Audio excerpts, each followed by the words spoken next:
Why did the United States attack Libya, Iraq, Afghanistan, and Yemen? Why are U.S. operatives helping to destabilize Syria? And why is the United States government so intent on taking down Iran, in spite of the fact that Iran has not attacked any country since 1798? And what's next? What are we headed for? When you look at the current trajectory that we're on, it doesn't make any sense at all if you evaluate it based on what we're taught in school. And it doesn't make any sense if you base your worldview on the propaganda that the mainstream media tries to pass off as news. But it makes perfect sense once you know the real motives of the powers that be. In order to understand those motives, we first have to take a look at history. In 1945, the Bretton Woods Agreement established the dollar as the world reserve currency, which meant that international commodities were priced in dollars. The agreement, which gave the United States a distinct financial advantage, was made under the condition that those dollars would remain redeemable for gold at a consistent rate of $35 per ounce. The United States promised not to print very much money, but this was on the honor system, because the Federal Reserve refused to allow any audits or supervision of its printing presses. In the years leading up to 1970, expenditures in the Vietnam War made it clear to many countries that the U.S. was printing far more money than it had in gold. And in response, they began to ask for their gold back. This, of course, set off a rapid decline in the value of the dollar. The situation climaxed in 1971 when France attempted to withdraw its gold and Nixon refused. On August 15th, he made the following announcement. I have directed the Secretary of the Treasury to take the action necessary to defend the dollar against the speculators.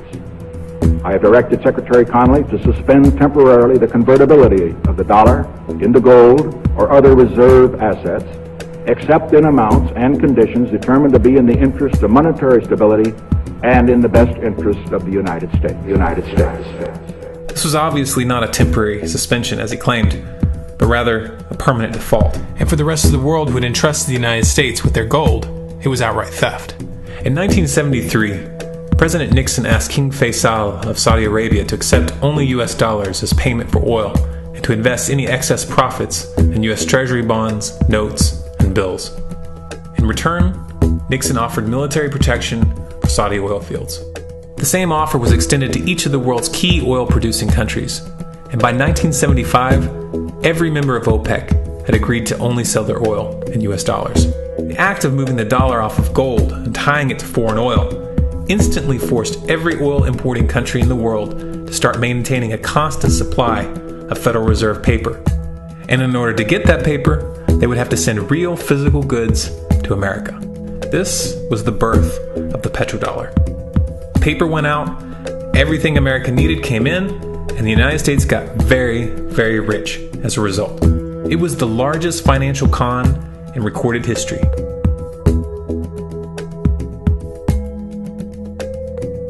The arms race of the Cold War was a game of poker. Military expenditures were the chips, and the U.S. had an endless supply of chips. With the petrodollar under its belt, it was able to raise the stakes higher and higher, outspending every other country on the planet, until eventually U.S. military expenditures surpassed that of all other nations in the world combined. The Soviet Union never had a chance. The collapse of the communist bloc in 1991 removed the last counterbalance to American military might. The United States was now an undisputed superpower with no rival. Many hoped that this would mark the beginning of a new era of peace and stability. Unfortunately, there were those in high places who had other ideas. Within that same year, the U.S. invaded Iraq in the first Gulf War. And after crushing the Iraqi military and destroying their infrastructure, including water purification plants and hospitals, crippling sanctions were imposed which prevented that infrastructure from being rebuilt. These sanctions, which were initiated by Bush Sr. and sustained throughout the entire Clinton administration, lasted for over a decade and were estimated to have killed over 500,000 children. The Clinton administration was fully aware of these figures. We have heard that 500,000 children have died. I mean, that's more children than died in Hiroshima. And you know, is the price worth it? I think this is a very hard choice, but we think the price is worth it. Miss Albright, what exactly was it that was worth killing 500,000 kids for?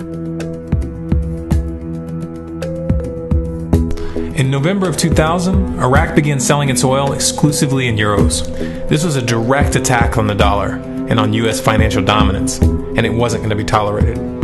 In response, the U.S. government, with the assistance of the mainstream media, began to build up a massive propaganda campaign claiming that Iraq had weapons of mass destruction and was planning to use them. In 2003, the U.S. invaded, and once they had control of the country, oil sales were immediately switched back to dollars. This is particularly notable due to the fact that switching back to the dollar meant a 15 to 20% loss in revenue due to the euro's higher value.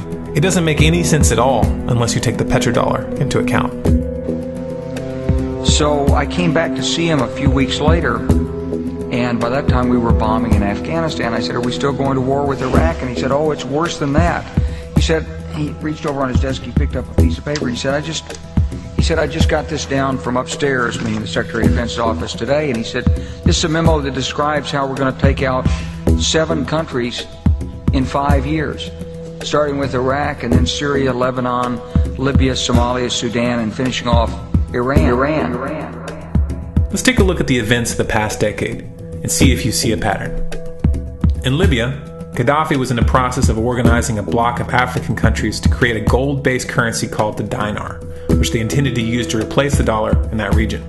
US and NATO forces helped destabilize and topple the Libyan government in 2011, and after taking control of the region, US armed rebels executed Gaddafi in cold blood and immediately set up the Libyan central bank. Iran has been actively campaigning to pull oil sales off of the dollar for some time now, and it has recently secured agreements to begin trading its oil in exchange for gold.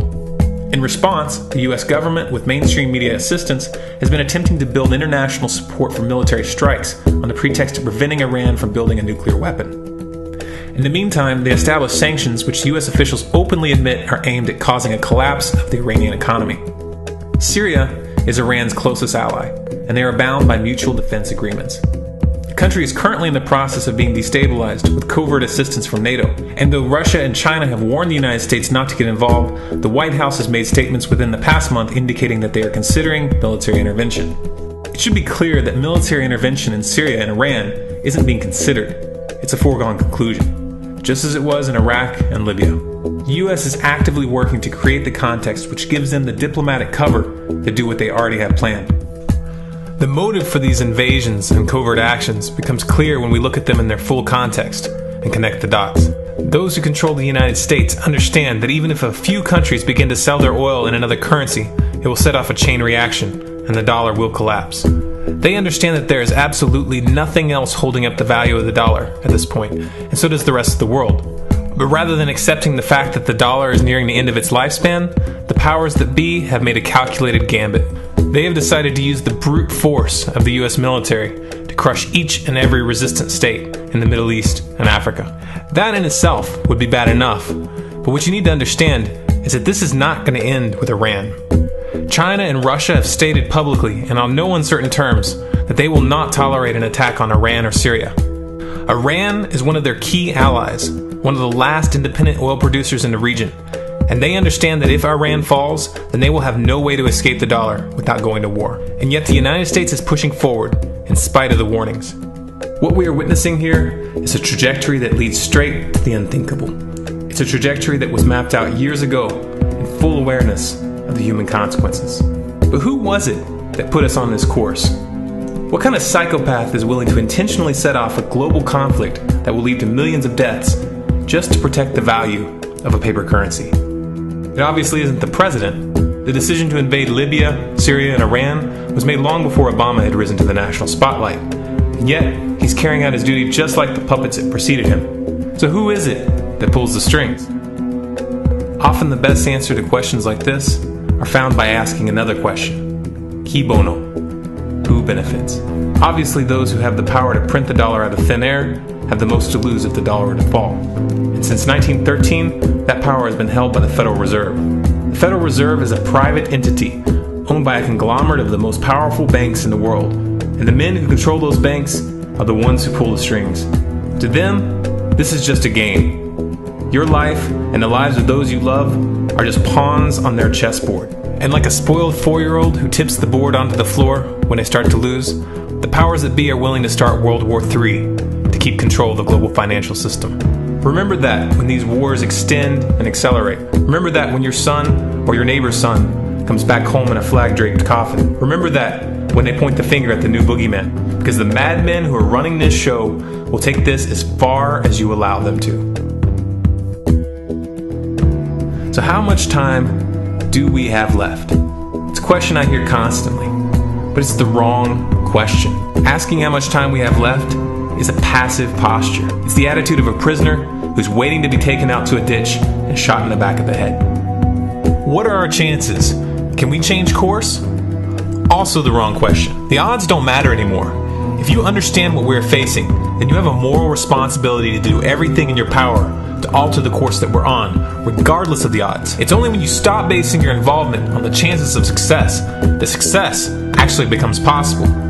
To strip the ill-begotten power from the financial elites and to bring these criminal cartels to justice will require nothing less than a revolution.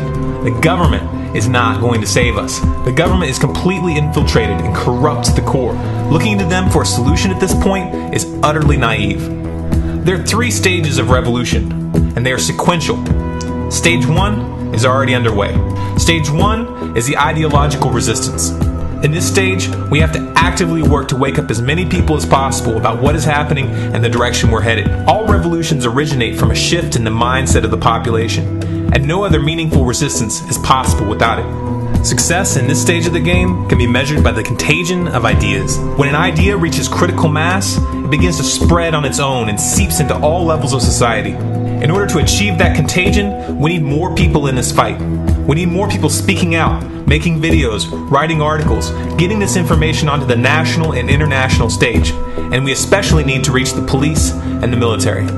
Stage 2 is civil disobedience, also known as nonviolent resistance. In this stage, you put your money where your mouth is, or more accurately, you withhold your money and your obedience from the government, and you do everything in your power to bring the gears of the state to a halt. Practiced in mass, this method alone is often enough to bring a regime to its knees.